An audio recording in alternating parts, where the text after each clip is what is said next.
Et puis un voyageur un peu inquiétant, un peu étonnant, qui ne marche pas, mais qui est en lévitation au-dessus de ce pavé mosaïque, comme curieusement, qui a un visage plus animal qu'autre chose, et qui est entouré de mosaïques de cuisine. Alors moi j'ai pensé à une cuisine, mais je n'osais pas, je n'ai pas été voir le texte.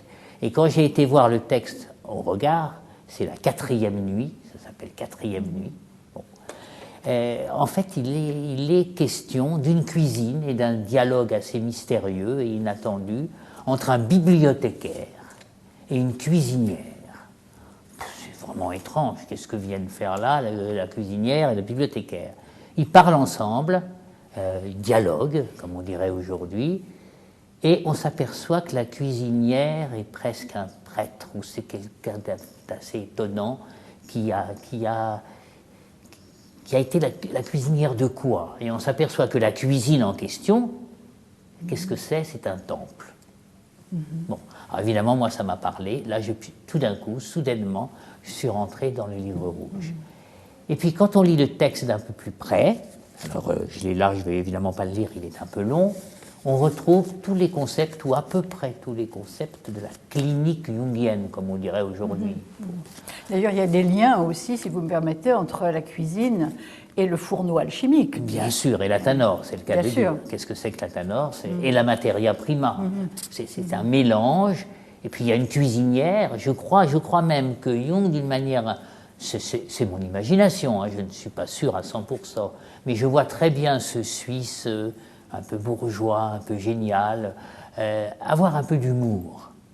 Et j'ai trouvé que dans cette image, et dans le texte, il y a de l'humour. Ce dialogue entre la cuisine... Quelle est ta cuisine? Comment tu arrives à bien manger, à faire quelque chose d'important pour la vie? Manger, c'est un plaisir, c'est le désir, c'est le conscient, c'est l'inconscient.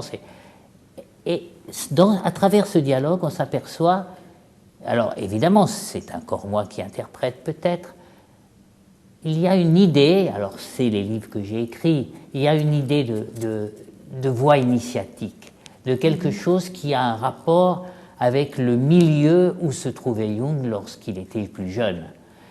On retrouve cela dans cette espèce d'étonnant, inquiétant image, c'est arrêt sur image, où on se dit, mais de quoi s'agit-il? Est-ce qu'il ne s'agit pas d'un atelier? Vous savez, ce qu'on appelle une loge, un atelier, où il se passe plein de choses, et on retrouve en résumé, quoi donc? Le sacré. Alors, on dirait le lumineux, si on veut absolument raccrocher avec un concept qu'a mis en avant Jung en partant du livre de Rudolf Otto, etc. Mais on trouve tout à fait ça. On est dans l'atelier de la transformation, l'atelier du démarrage de l'appel du désert et la traversée de son propre désert intérieur.